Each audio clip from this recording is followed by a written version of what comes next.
Hi, I'm Kathy Wagner, Director of Horticulture, and I'm here with Michael Amato, Five Farms Horticulturist, and we want to give you some tips to get your pots ready for the spring season. So most of you might have a pot left over from last season. It generally might have some leftover roots from annuals that have died and they're not coming back this season, but may also have some perennials left in it. This is somewhere where you can come in, leave these in your perennials, and then come back, remove the roots of your old annuals, and then come back in and repot this pot. So in this instance, we had already went ahead and removed our annual plants and roots from last year. We did know that this soil is fairly new. It was used recently, so we are going to continue and reuse the same soil in our pot. We did remove the roots, which you can see here. We have some space. This is where we'll place some of our new soil and our new plants to meet the correct height.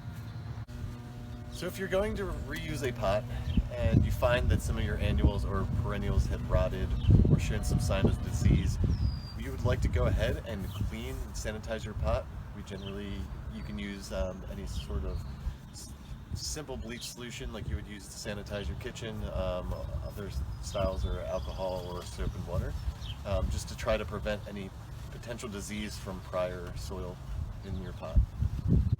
If you're starting with a brand new pot or a pot that is empty that you have already sanitized, then I'm going to give you some steps on how to properly fill a pot, whether it's a small pot or a big pot or any size pot.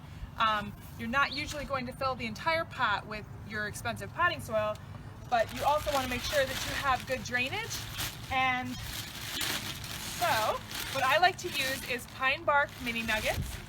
Pretty readily available. It's actually a really nice renewable resource. It's porous, it holds, it keeps a lot of good airspace, but it is a natural material, so it does decompose. And I usually like to put about 25%, or like the bottom quarter of my pot, in the pine bark mini nuggets. It keeps the potting soil from blocking the holes and makes sure that my drainage is consistent. If I have a much bigger pot, it's sort of the same ratio. You can go up to half the size of your pot if you have a really big pot with the pine bark mini nuggets. It reduces the weight and it ensures drainage.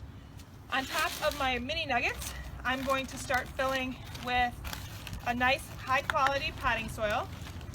I like to use a bark-based potting soil. It's got well composted bark. It's a little bit lower ratio of peat moss, which means that it's less likely to dry out and become hydrophobic or sort of shrink away from the sides. If you've ever had a pot that maybe you forgot to water it for a little bit in the summer and then you try to re-water it and all the water just runs down the sides, that's usually a pretty good sign that your potting soil has shrunk. And so I like to use a nice high quality composted bark mix. And I'm going to when I fill up a pot, because we're getting our pots ready in hopes that as soon as the first week of May, we'll be able to start putting out some containers, get a little color back in our lives. I like to keep my pots ready to go when the flowers arrive.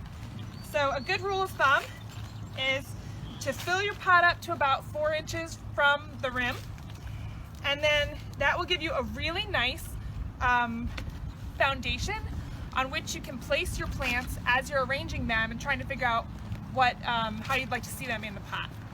We always recommend that when you're filling your pots, use nice moist potting soil. You don't want to put a bunch of dry potting soil in a pot and then run a hose on it. It's really hard to get it all wet unless you're able to run it through and then with some good gloves on, really stir the pot. You want to make sure that before you plant, your soil or your media is evenly moist, and that's going to give you the best head start with roots.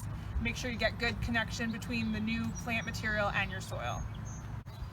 Make sure that you are compacting your soil a little bit, your media, as you're backfilling it, to make sure you have a nice firm base. You don't want to get all your plants in here, go to water it, and everything settles down. So you want to have a nice firm base for your plants.